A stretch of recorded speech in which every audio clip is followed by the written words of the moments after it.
Il-Kunsill tas-Settur tal-Volontarjat ippreżenta lill-Partit Nazzjonalista b'dokument ta' aktar minn 30 punt li fih juri x'għandu jinbidel jew jitneħħa mill-liġi ġdida li jagħmel il-Gvern.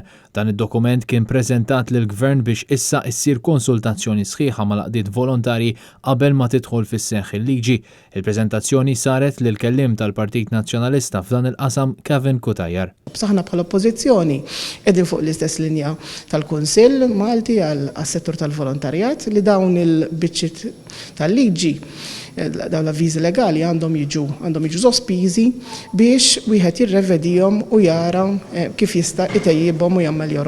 Fl-aħħar jiem iċ-Chairperson tal-Kunsill Noel Camilleri saħaq li dawn il-liġijiet se jkunu ta' xkiel għall-operat tal-għaqdiet volontarji, regolamenti li flok jgħinu se jkunu mażra ma'hom l-għaqdiet. Se jkompli diskussjoni mal-Gvern biex dawn ikun hemm miglioramент u titjib fihom ħalli dan regolamenti minn flok ikunu ta' xkiel ikunu ta' għajnuna għas-settur ferm importanti għas-soċjetà Maltija.